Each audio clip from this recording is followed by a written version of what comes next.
Bonjour tout le monde, aujourd'hui une petite vidéo sur une émotion que nous adorons tous qui s'appelle la colère. Non, je plaisante bien sûr parce que bien entendu que cette émotion de la colère elle est très mal vue. On n'a pas du tout envie de se sentir en colère, on ne se sent pas bien quand on est en colère, on n'aime pas du tout vivre la colère de nos proches, de notre entourage. Et pourtant, qui n'a pas connu la colère à un moment donné dans sa vie et qui peut prétendre ne pas à un moment donné s'être senti en colère ou avoir vécu la colère si ce n'est de ses enfants? Vous avez tous vu une crise de colère d'un petit enfant, en tout cas moi je l'ai vécu, je le vis encore avec mon petit enfant. Donc en fait c'est une émotion qu'on ne supporte pas beaucoup. C'est comme la tristesse, quand quelqu'un pleure, on a tout de suite envie d'amener le paquet de mouchoirs, de consoler. En fait ça fait partie des émotions qu'on a envie de mettre sous le tapis, qu'on qualifie aussi dans le monde du développement personnel d'émotions de basse vibration. Donc quand on se sent en colère, on a l'impression d'être inférieur, de ne pas être à la hauteur, d'être nul. Hein. Les gens qui sont d'une conscience élevée, eux ne sont jamais en colère, eux sont toujours au-dessus de tout cela.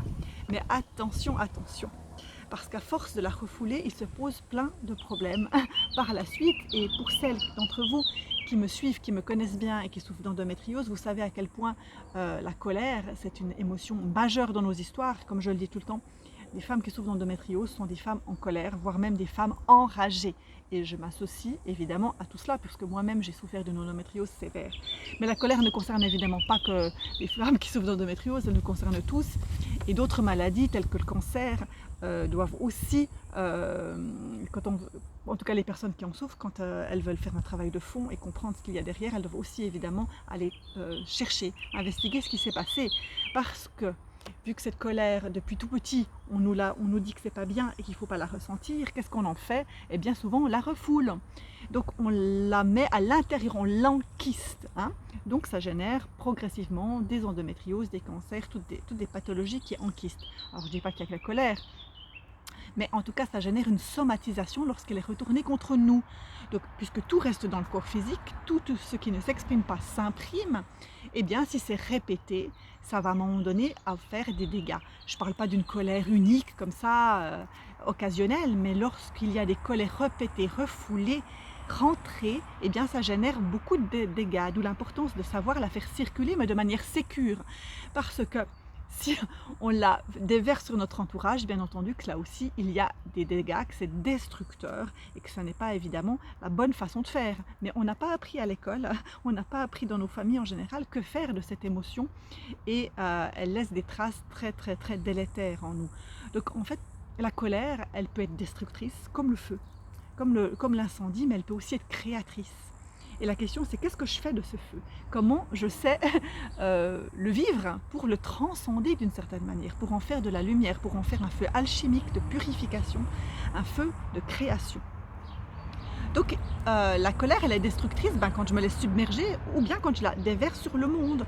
Hein, ça peut générer vraiment des problèmes dans mes relations, dans mon environnement. Je peux casser des relations littéralement en étant très colérique, hein, en étant très réactive tout le temps et en allant vraiment dans les cris, voire même dans la violence physique ou dans la violence, dans l'hystérie. Et ça génère beaucoup de dégâts. Et si je ne le fais pas, ou parfois je fais les deux, mais si je ne le fais pas, je peux aussi la retourner contre moi et dans ce cas, je me consume à l'intérieur. Donc ce feu de forêt dévaste qui? Moi-même.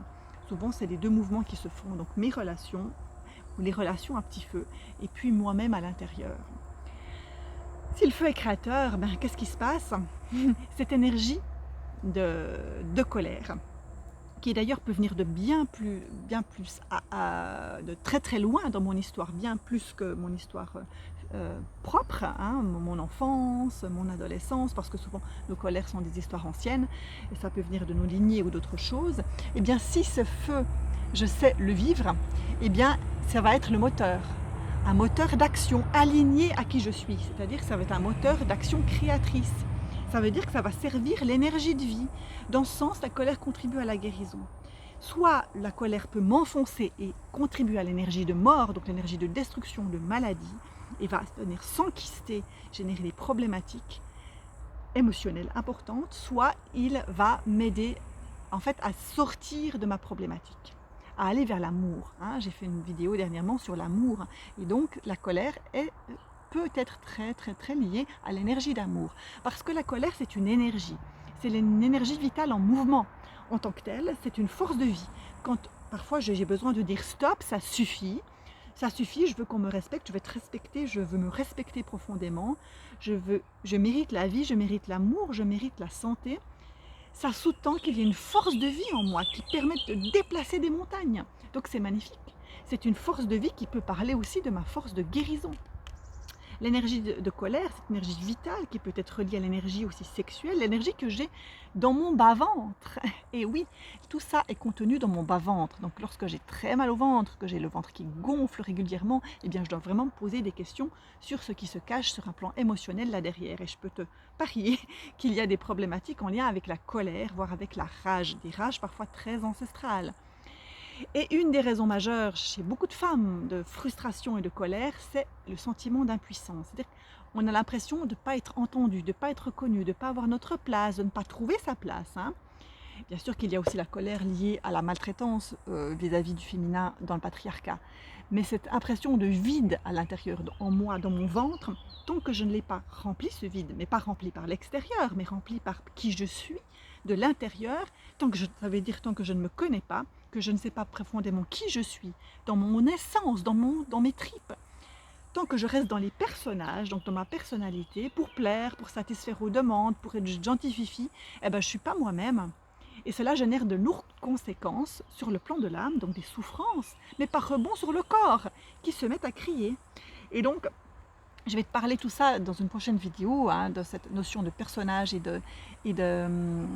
d'identité, d'essence profonde, parce que c'est important de le comprendre. Donc pour mieux comprendre comment cette énergie agit en toi et affecte ta santé, et surtout dans quelle mesure c'est vraiment très en lien avec l'endométriose, il y a tout un travail et des enseignements qui sont fournis. Dans mes accompagnements, que ce soit sur un plan individuel, collectif, dans le programme en ligne que j'ai co-créé avec Bertie, parce que si tu ne comprends pas, si tu ne vas pas travailler là-dessus, si tu ne transmutes pas cette énergie, eh bien la guérison complète est très compliquée. Et je parle vraiment de guérison. Donc ces colères, tu dois aller les déloger couche après couche. Il y a tes propres colères de l'enfant intérieur en toi, les colères ancestrales de tes lignées, les colères de ta famille, les colères des femmes de la terre que tu contiens, des enfants de la terre, etc. Donc tu as besoin d'aller toucher à ça couche après couche, mais la plupart des gens n'ont pas envie de toucher à ça.